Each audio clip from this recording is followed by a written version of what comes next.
All right, we've been chatting here for a little bit. This is Justin Zimmerman, and he's been associated with Rails Quest for a long time now, a few years, and I've really appreciated getting to know him better over the last few years and see his career development in Rails. And now I'm just really excited for him to be able to teach me something because he's told me multiple times about this tool called DaisyUI, and I guess I need to be told more times or need to be like held my feet held to the fire to actually learn something new. Without any further ado, I'll give the floor to Justin, and he can introduce himself and tell us about DaisyUI.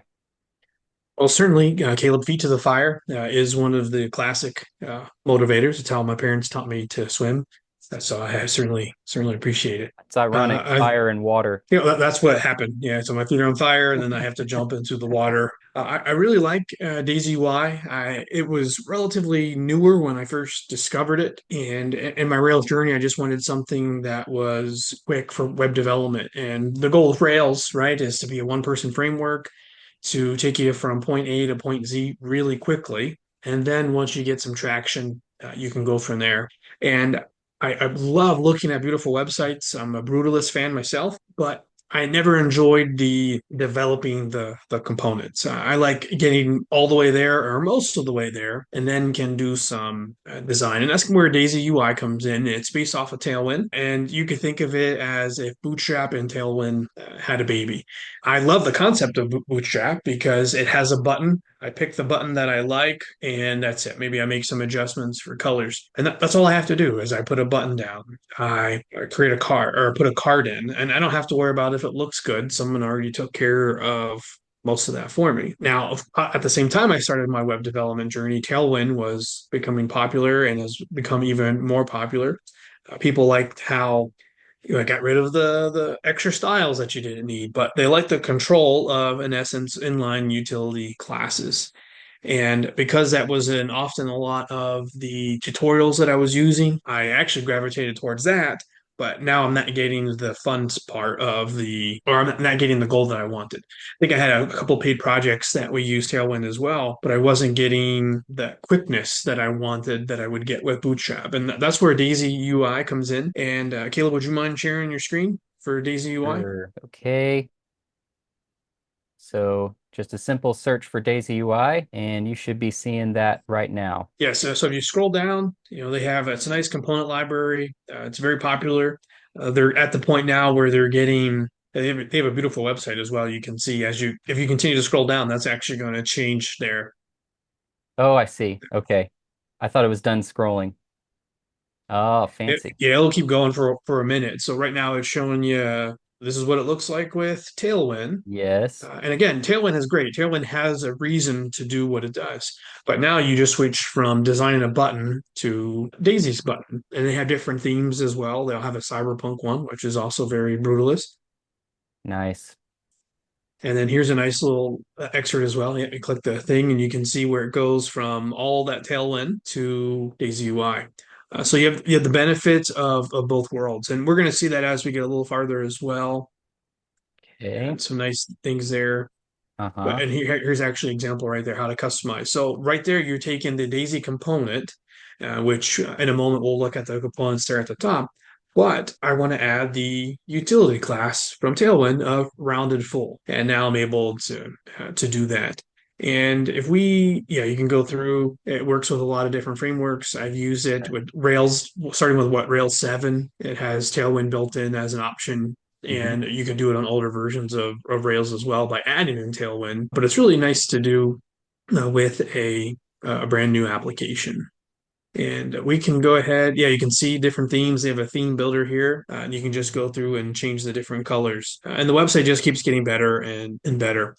So go ahead and click on the theme generator there, actually. All right.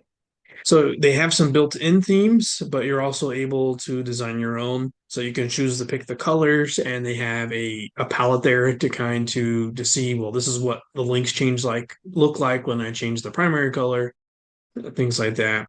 And they have some built-in themes like cyberpunk, I think winter, a few like that. And There then oh yeah, go ahead. So if you can click on the themes on the left.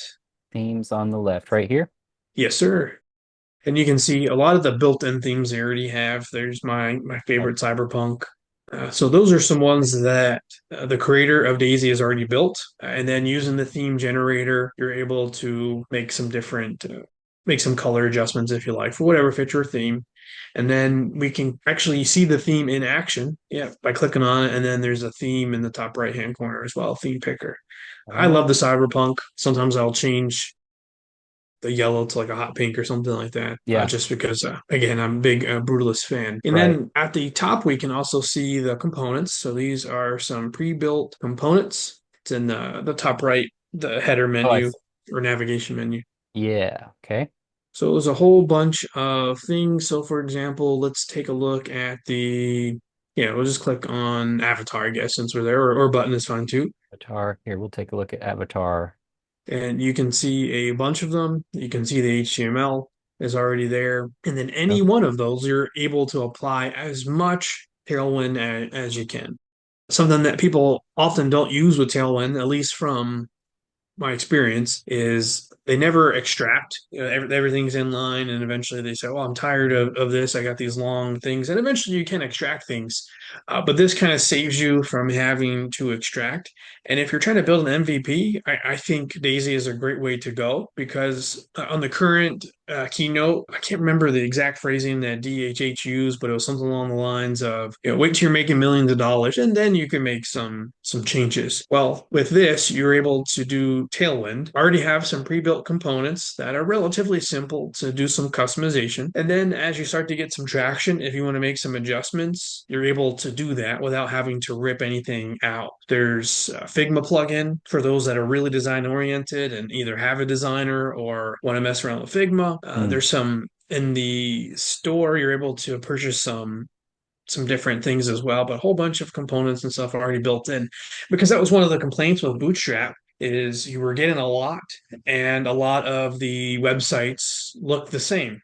And that's part of the beauty of Tailwind is that you're able to make it look how you want to look, how you want it to look. But if you're MVP, it doesn't really matter as much of what it looks like, but you can throw something up quickly. And then once you have some things that are moving and you have some traction, then you can make some customization.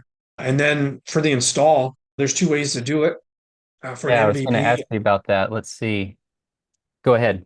I'll say for an MVP, I'm actually throwing in the CDN. CDN is not recommended for production, Hmm. but for get it to what I want to look like, because I want to build features that my users want right away. That's what's most important.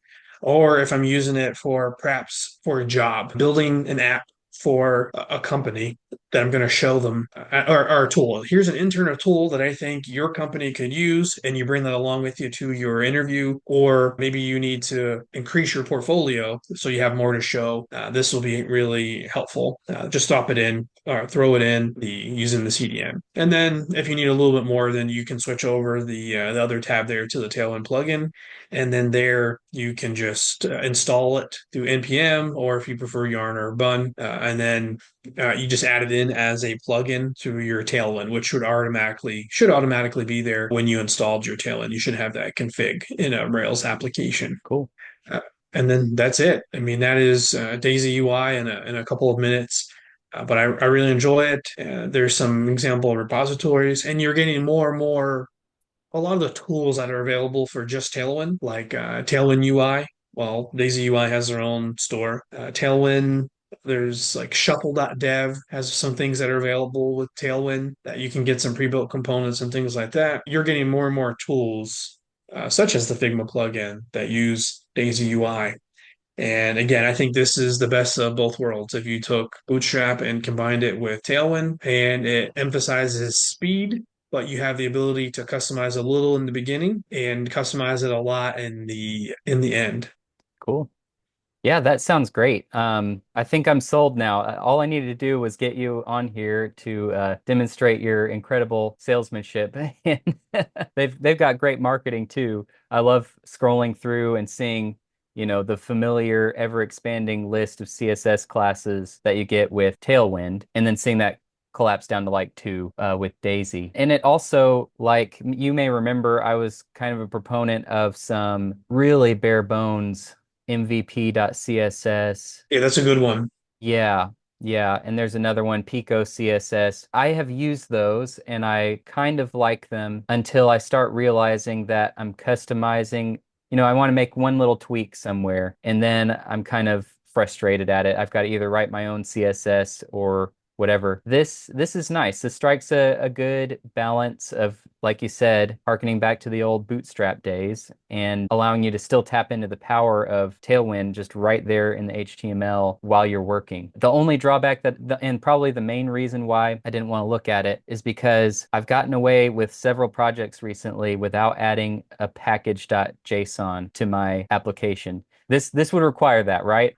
I believe so. I'd have to pull up a project. It's been a Yeah, minute. I probably use Bootstrap right so. now at work, but Yeah, yeah, probably so. Since you have to npm install, that's okay. It seems like even with that small like bit of friction, it's a one-time thing you set up. It's one package to maintain and update. I think I'd be pretty okay with that. I'm pretty sure I'm going to try it on my next project, so you sold me. and just find your theme that you like. But it's fun to play with. And I don't think you'll do this, but just making sure that with any design, right, we could spend forever designing it and we never actually launch what we're supposed to. In the brick and mortar world, it would be making sure your business card is just right, but then Yeah. never actually go out and get any business. Yeah, that's why these are so good for me because I am definitely prone to perfectionism with the way that it looks. I have to stop myself all the time. Well, yeah, thanks for holding my feet to the fire. This has been great. Anything else you want to share before we're done? No, I think that's everything. Great. Well, thanks, Justin. You're welcome.